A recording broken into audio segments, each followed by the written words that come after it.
Hey, what's up guys? So today I'm going to show you how to install an aftermarket head unit and subwoofer into my 2002 BMW e46 with the Harmon Kardon sound system. And this will be a full how-to video on how to install it. Let me show you what you need. So today in this install you'll need, of course, a subwoofer. I'm choosing a Pioneer in this little enclosure. You'll need an amp. That's the dash install kit.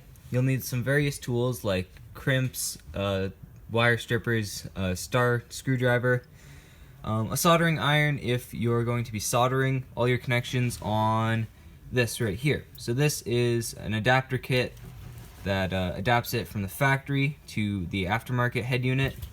Got the head unit here, the adapter for the radio, some trim removal tools, the ground cable. You need some RCA cables, power cable with a fuse, and just some wire for the remote. So here's everything you'll need. You can pause the video and make sure you have everything, because it is very important that you have all of this.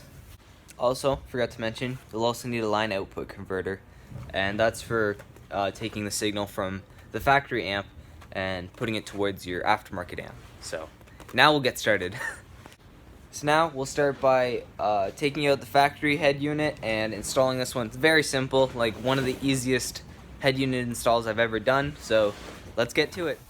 So for installing your aftermarket head unit, you're going to want to grab your trim removal tools, the Phillips screwdriver, dash install kit, adapter cables, and your aftermarket head unit. So we'll start off by, first, what you want to do is remove this piece over here. So you just get under it, pop it out a bit, and then you can just grab it by hand, pull it off. This one you can pull off by hand, no problem. Just do a little wiggle. Alright, so with your stock head unit, there's just two screws on either side of it, just like this one. And you're just going to want to pull that out. And then there's the exact same one over on this side that you're just going to pull out.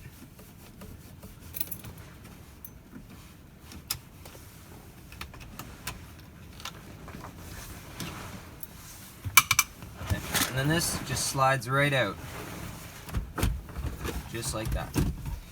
Alright, so you've got two things on the back of it. You've got all your speaker cables, power, everything, and then your radio antenna. Radio antenna has a little push clip on the side, and then it should just wiggle right off, just like you pry it with that. There we go.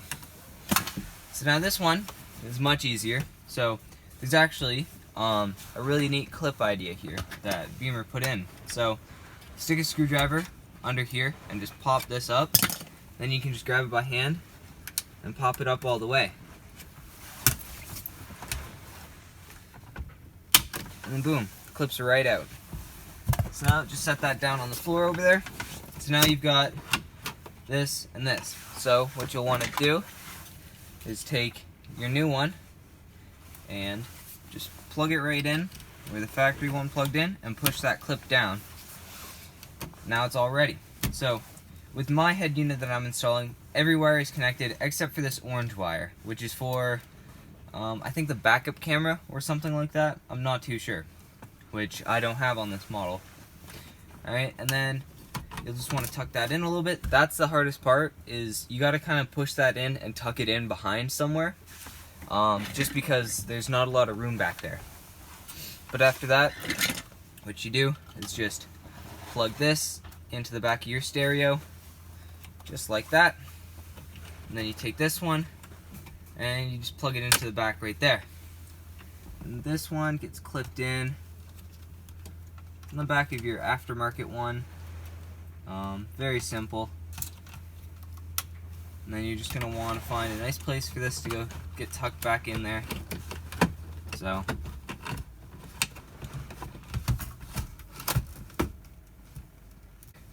now I've got it just about in place where I'd like it. You grab your dash install kit. It just slips around it, just like this. You gotta kind of lift up the stereo to get this up under it. And there's two nubs on the sides. And then what you want to do is you're just gonna grab your screw and you're gonna just put them in, screw them in.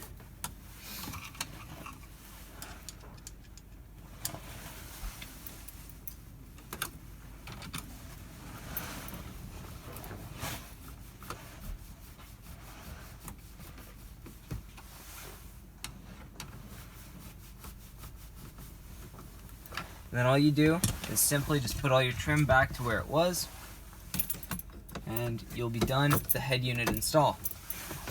So that's pretty much the easiest of the install. So now we'll move into the trunk.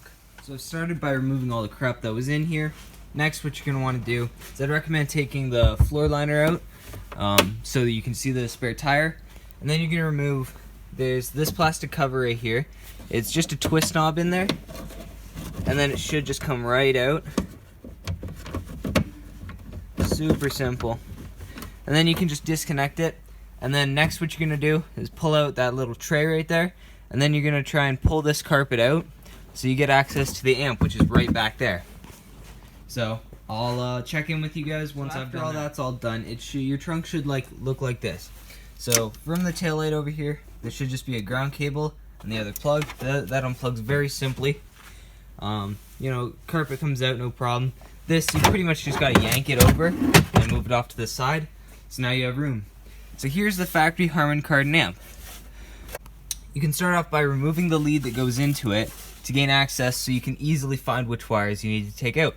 So start off by doing that, and then I'll show you which wires you need to get. So next what I would recommend doing is sliding both of these connectors out of this one. So this one, you can see they both slide in there just like that. So all you got to do is you just slide them right out, and it'll make it a lot easier to get in there to do all your wiring. So now I'm going to show you which ones are the ones you need to splice into to get your line output converter. So on the gray connector, you want to find pin number 8, and that's a blue and black. So if you look, I don't know if you can see, but there's actually a 1 and a 13 right there. So it makes it very easy. You can actually just count back to number 8. So we're looking for blue and black. So if you count back, it's kind of obvious right away, but you can see the blue and black wire right there, and that's on pin number 8. So on the flip side, you can see number 21 is there and 14 is there. So we're looking for number 16, which is orange and brown. So now you see there's 2 orange and brown ones. So you want to count up from 14, and that turns out to be the first orange and brown one. So those are the ones for that side. So now if we go on to the black, for the left negative, we want brown and orange.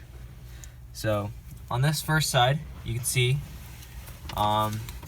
it's the exact same deal where there's number 34 right there. So we're looking for number 29, which is, if you look, there's 2 orange and black ones. It's the first one, so the farthest one to the left. And on the other side for left positive, we want the yellow and black one. So if we look on here, it's hidden back in there. This side still has the numbers. You see, what, 42 and 35.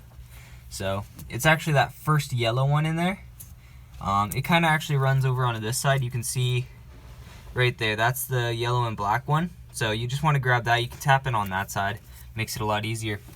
So what we're going to do is, to make a very solid connection, I'll grab butt connectors. And what we'll do is we'll just cut the wire completely and then put the one off of this onto this and then put it through a butt connector.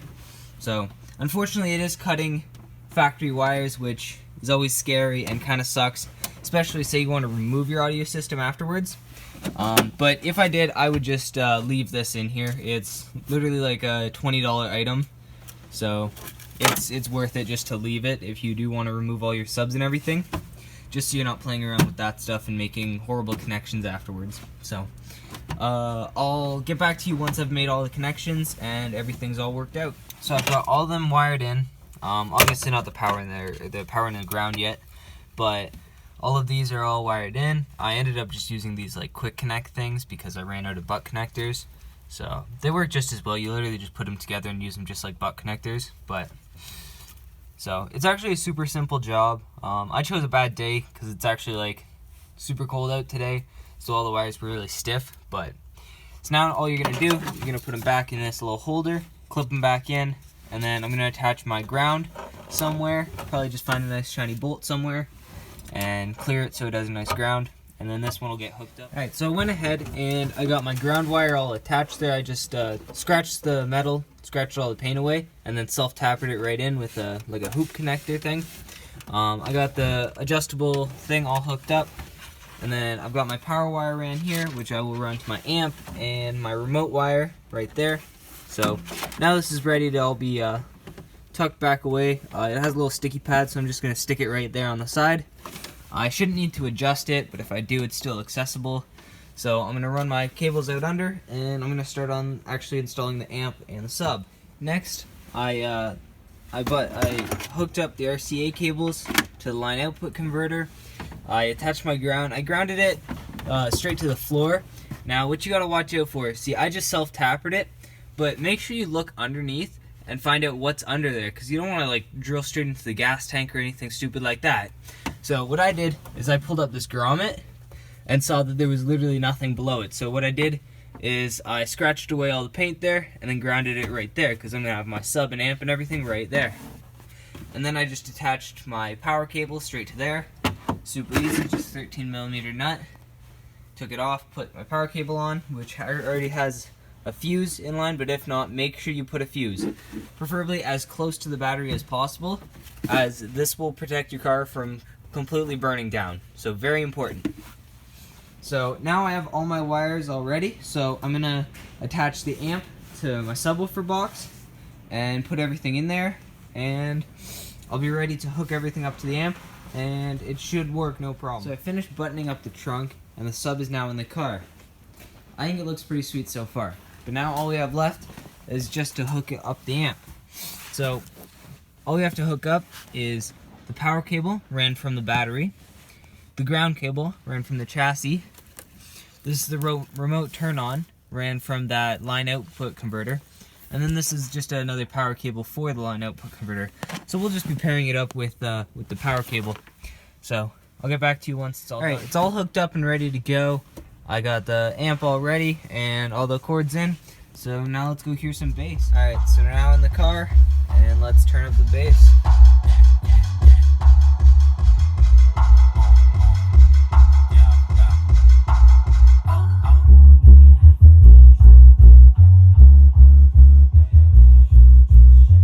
I've got it on a super mild tune just because I don't know how to tune stuff. Alright, so that's it. That is a full install on how to install a subwoofer, amp, head unit, everything that you need to get bass into a BMW e46 with the Harmon Kardon upgraded sound system.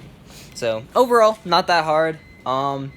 It's pretty simple, but it does take a little bit of time. So I'm happy with it now.